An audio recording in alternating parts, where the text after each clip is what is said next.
Mana-mana orang yang Tuhan nak bagi jadi baik, maka Tuhan akan bagi dia lekat dengan balik ilmu. Tu je. Apa yang menyebabkan rasa malas nak pergi sembahyang ni? Yang pertama jadi dua perkara. Yang pertama makan, yang kedua pergaulan. Maka Allah kata, ya ayyuhallazina amanu taqullah. Satu. Yang kedua Tuhan suruh, wal tanzur nafsum ma qaddamas lighadin. Setiap orang, setiap jiwa kena tengok apa yang bakal dia persembahkan kepada aku ketika untuk esok hari. Esok ni bukan hari ni, hari Sabtu, esok hari Ahad. Esok tu mana akhirat. Apa yang dia bakal persembah pada Allah sebelum dia balik. Allahumma salli ala sayyidina Muhammad. Baik. Jadi macam kita main mengaji ni, kita hadir kuliah ni dan sebagai satu persediaan untuk esok, persediaan untuk balik. Dan bila hadir kuliah ni, kita tak akan adalah perasaan jemu untuk tak main kuliah. Yang duduk di hati kita, selagi mana aku ada umur, selagi mana aku ada kekuatan dan aku nak pergi mengaji, aku nak hadir kuliah.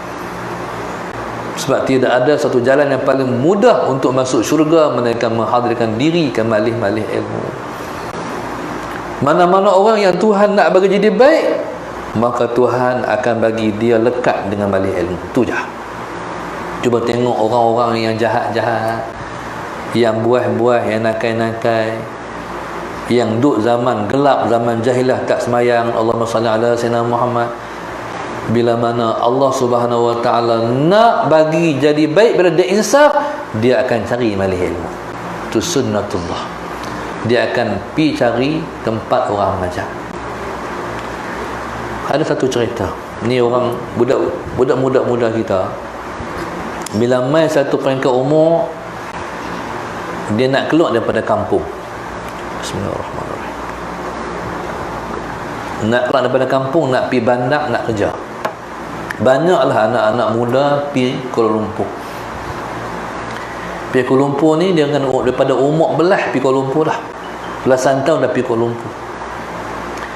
Di Kuala Lumpur ni, kalau pergi macam tu, dia akan duduk dalam satu Kuala Lumpur budak-budak yang hanya mengejar keduniaan dan tak kenal agama. Sallallahu alaihi Muhammad. Bila pergi Kuala Lumpur tu habis, maknanya dia sudah dia orang KL. Allahumma salli ala sayyidina. Ada beberapa orang budak-budak ni hidup di KL. Allahumma salli ala sayyidina Muhammad. Maka hiduplah cara budak-budak Kuala Lumpur. Allahumma salli ala sayyidina Muhammad. Ada seorang adik saya. Dia ustaz ngaji di Yaman, balik mai ke Malaysia, duduk di rumah Ustaz, dapat kerja di Kuala Lumpur, dan sewa rumah di Kampung Baru dengan macam-macam passion orang yang duduk Kuala Lumpur. Ada laki-laki lembut, ada Sayyidina Muhammad, ada hak rambut warna apa kita tak tahu, rambut hak bocat tu. Jadi subhanallah, sallallahu alaihi wasallam, dia ustaz, dia duduk dengan kelompok tu, sallallahu alaihi wasallam Muhammad, sikit sebanyak terkesan juga dengan cara orang hak duduk dengan dia. Dia tak pernah tinggal sembahyang jemaah, dia turun pergi sembahyang di surau. Bang turun, kalau dia ada rumah, turun sembahyang di surau. Peribadi itulah yang menyebabkan orang duduk dengan dia, sallallahu alaihi wasallam Muhammad, menghormati dia. Tapi ada masa dia malas nak turun pergi surau. Tapi Tuhan tu Maha Kaya, bila dia malas, dia mimpi untuk guru dia di Yaman, sallallahu alaihi wasallam Muhammad. Nak main di rumah, bukan tak mayang, nak mayang di rumah, nak mayang tapi di rumah. Setiap kali dia tak turun, malam dia mimpi untuk guru dia. Tepuk dia kata, hang tak kesian kat aku kah? Bangkit-bangkit tu menangis. Tok guru main dalam peringat, dalam mimpi main peringat tentang hubungan dengan Tuhan. Apa yang menyebabkan rasa malas lah pergi sembahyang ni? Yang pertama jadi dua perkara. Yang pertama makan, yang kedua pergaulan. Makan kalau kita jaga bagi elok, dengan siapa kita makan, bekas makan siapa kita makan, dengan siapa kita makan. Kalau kita makan daripada sumber yang baik, kita akan mudah untuk berbuat baik. Guru saya, Allahumma salli ala sayyidina Muhammad, kalau pi kenduri tak pi lewat. Orang Kedah makan kenduri pukul 12. Habis pukul 6, Tok Guru akan sampai 11.30. Bila anak murid tanya, Tok Guru pasal apa? Tok Guru kalau pi kenduri awal, jawapannya satu je. Dia takut termakan bekas orang yang tidak sembahyang. Orang tak sembahyang pi awal, Tok Guru pi lewat, orang basuh pinggan tu, Tok Guru makan pinggan tu. Jadi dia lemah, dia tak mau. Kesan. Kelancaran ilham menyampaikan ilmu akan terkesan. Semangat sembahyang tahajud akan kurang. Semua akan kurang dengan sebab bekas makan. Maka sebab tu tuan-tuan, kalau berhenti di highway ke, berhenti di kedai ke, banyakkan orang dia berhenti tengok selera mana sesuai dengan dia kan. Kita kena hak kedua. Pandangan mata kita mana sesuai. Kalau hak surf tu pakai tangan pendek, walaupun kita perempuan, dia perempuan, berarti carilah hak pakai yang pakai labuh sikit lah, mana terbaik daripada hak tu. Allahumma salli ala sayyidina Muhammad. Pesan guru saya, makanan penting. Kalau kita makan bekas orang yang baik-baik, kita pun akan dapat mudah buat baik. Tu waktu kami mengaji, Tok Guru pesan, ayah saya selalu pesan, kalau Tok Guru main rumah, Allahumma salli ala sayyidina Muhammad, mak buat ayam, buat kopi ke ataupun teh, lepas Tok Guru balik, mak kata, keluar minum bekas Tok Guru. Tak tahu berapa bekas, berapa cawan kena bekas makan Tok Guru. Puluh ke ratus saya tengok, sebab Tok Guru aja main rumah. Ayah saya orang kuat mengaji. Bekas guru itu memberi berkat, sehingga dapatlah kita mewarisi sikit sebanyak yang Tok Guru dulu dapat kita warisi. Itu berkat dia. Kalau kita malas nak buat ibadat, makan bekas Tok Guru, Allahumma salli ala sayyidina Muhammad, jadi rajin buat ibadat. Macam tu. Ni sistem pendidikan tradisional. Orang pondok macam tu. Sistem pendidikan moden, Musa Sayyidina Muhammad tak perhati sangat. Memang tak perhati pun tu.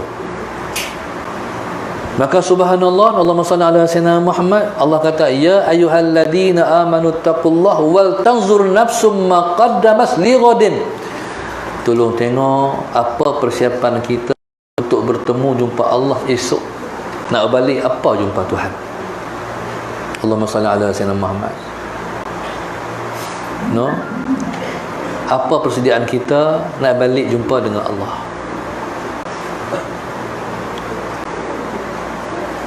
Yang pertama, untuk mudahkan balik jumpa Tuhan ialah, untuk mudahkan kita beramal amal yang soleh ialah makan.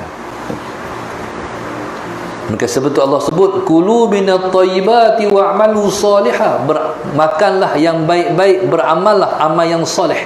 Dia kembang tu. Siapa-siapa yang makan yang baik-baik, makan yang baik-baik berarti halalan tayyibah. Halal lagi baik. Halal satu, yang kedua baik.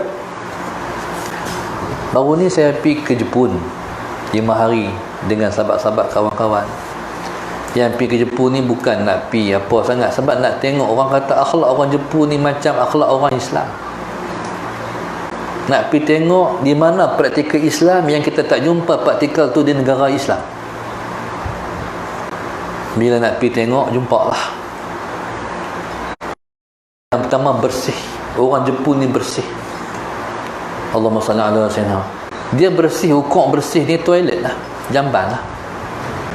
Kita ni bukan, kita ni masjid pun kadang-kadang tak apa bersih. Tak maulah kata tak bersih, tak berapa bersih. Tapi hari ini dah ada kesedaran umat Islam, mau masjidnya bersih, jamban masjidnya bersih. Ini sudah baik.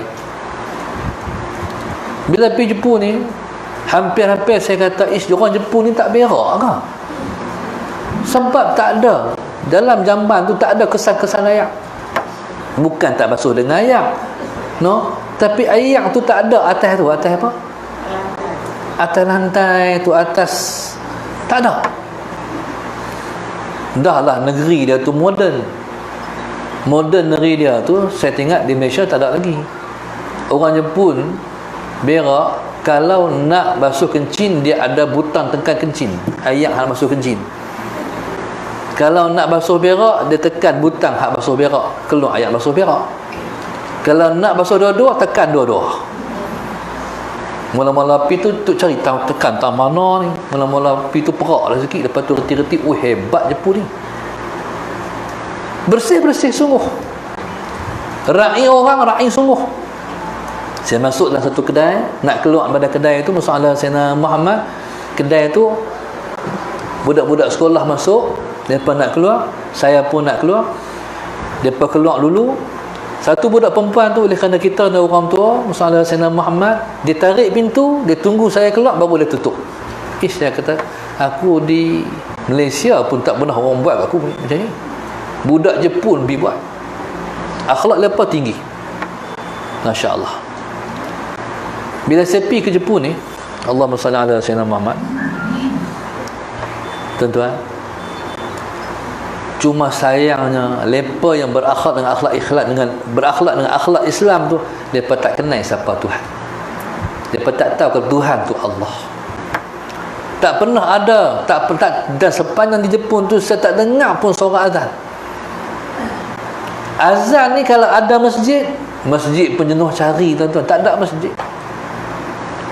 Jumpa masjid, hanya azan dalam masjid. Cuma satu yang saya kagum, kuliah duha ni bukan orang Islam mengaji, orang kafir, orang Jepun tu yang mengaji. Ni kuliah duha ni Jepun dia yang mengaji, bukan hak Islam. Kuliah duha tu dalam masjid tu. Apa maknanya? Mereka nak tahu tentang Islam. Maka hak pendakwah di masjid ni, dia cakap Jepun, dia cakap Islam tu begini. Dalam tengah jam ada soalan, buka soalan, lepas tanya, habis lepas balik, esok mai pula. Kita haraplah insya-Allah nanti orang Jepun akan bertukar agama. Mereka pun sebenarnya mereka dah tak ada agama. Mereka agama Shinto. Agama Shinto ni agama cuma matahari, dah tak ada lah. Mereka pun tak komitmen pada agama lah. Maknanya hati mereka kosong. Sebab tu mudah hati mereka tu, mereka mudah nak dengar tentang agama. Jadi bila Allah kata wal tanzur nafsum ma qaddamat lighadin wattaqullah, kamu tolong tengok apa kamu bersedia nak balik jumpa Allah.